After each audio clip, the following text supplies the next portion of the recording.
These exercises are considered safe for osteoporosis, yet people doing these still break bones because safe does not mean protective or effective. And that misunderstanding is why fractures keep happening.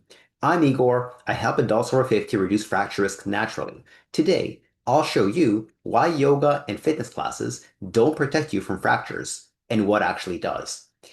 So first of all, things like walking, yoga, cardio, they're very, very good for your heart health. But what they don't do is they don't reduce fractures. They don't strengthen your hips and your back. They don't reduce the risk of falling, etc.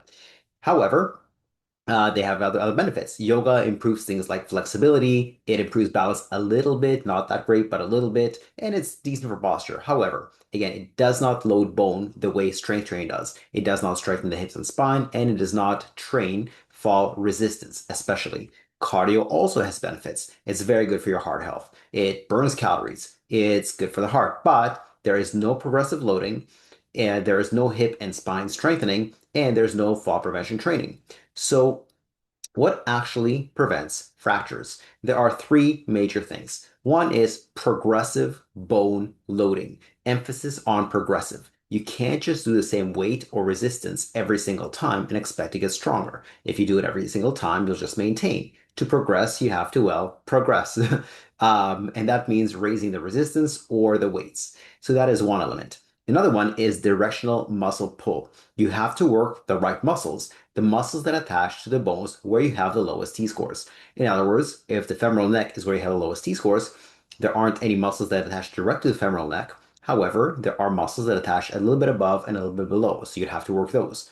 If your lowest T-scores are in your lumbar spine, you have to work the muscles that attach to your lumbar spine. Some of them are shown in this video. So that's the most important thing is bones only get stronger at the areas where muscles pull directly on them. And the third element to prevent fractures is real world balance training.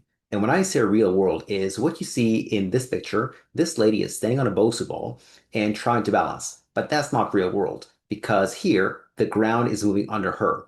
In real life, the ground is not moving under you unless for you, real life is things like surfing, skateboarding, and snowboarding. Other than that, the ground is stable and you're not. So you have to use balance training that actually carries over to the real world. Things like lateral weight shifts. So the way you do this one is you put one foot on the ground and raise the other leg up, and then move back and forth between the two legs like a teeter-totter. So move from your left to your right, from your left to your right. And the reason this works so well is because the vast majority of falls actually happen to the side, and front and back training doesn't prepare you well for sideways falls. Lateral weight shifts prepare you for sideways falls. Another great exercise is just a regular single leg stance. Now, in this picture, this is the very, very basic progression. This lady is holding on to a chair.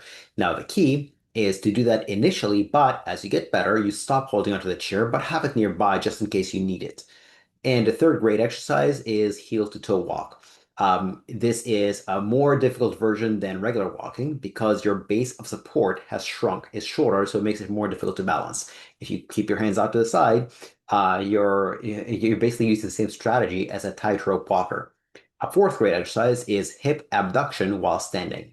So you stand on one leg and you move the other leg out to the side and back towards the middle, out to the side and back towards the middle.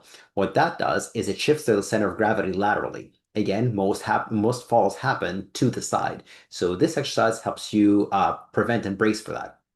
And a final great exercise is supported ankle stability work. The ankle is seriously underrated when it comes to fall prevention. This is the joint that feels where within the foot is your center of gravity, and it helps adjust. If it goes too far inwards, the ankle pulls it outwards. If it goes too far outwards, the ankle pulls it inwards. So it's important to do additional ankle stability work. Now, this is just a brief summary of how to prevent falls. I have a much more thorough video titled The Stronger Bones Checklist, 6 Steps to Improve Bone Density Naturally. This video is not available on YouTube, but it is available to people who watch this video for free. If you go to this link on your screen right now or in the description below, you'll be able to download this video.